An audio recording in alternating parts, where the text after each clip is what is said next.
Welcome to Pintu kitchen recipe. આજે આપણે 2 મિનિટમાં 2 વસ્તુ લઈને ઘરે સોફ્ટ પનીર બનાવીશું। એના માટે આપણે અહીંયા એક બાઉલ લીધું છે, તેમાં 2.5 લીટર જેટલું દૂધ લીધેલું છે। હવે આ દૂધ જે ખરું એને આપણે અત્યારે પહેલાં ફૂલ તાપે ઉકાળીશું અને જ્યારે એક ઉભરો આવી જાય ત્યાં સુધી તેને ઉકાળવાનું છે।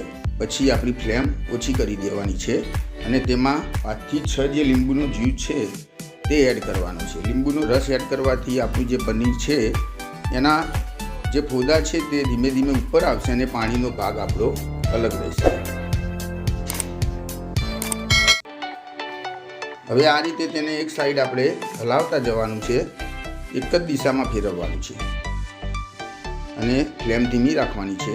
જેમ જેમ તમે ફેરવતા જશો તેમ તેમ ધીમે ધીમે આપણું પનીર છૂટું થઈ ઉપર આવશે અને જ્યારે છૂટું થઈ બધું જ પનીર આપણું 2 થી 3 મિનિટની અંદર ઉપર આવી જાય ત્યારે આપણે તેને એક ગરણીમાં પાણીથી નીકાળી દેવાનું છે અને એ પનીરને આપણે એક કોટન કપડામાં બાંધી દેવાનું છે અને એમાં બાંધી ઉપર વજન રાખી અને પનીરમાં જેટલું પાણી હોય તેટલું આપણે અડધા કલાક કે કલાક પડી રાખીને નીતરવા દેવાનું છે।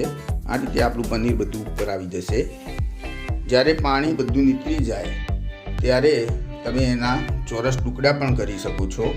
મારે આજે પનીર ભુરજી બનાવવાની છે તો મેં આ રીતે એને એમ જ રાખેલું છે। તમે ઘરેથી એકવાર જરૂર ટ્રાય કરજો અને ચેનલને સબસ્ક્રાઈબ, શેર અને લાઈક કરવાનું ભૂલતા નહીં। ફરીથી મળીશું આવતા વિડીયોમાં। સૌને બાય બાય।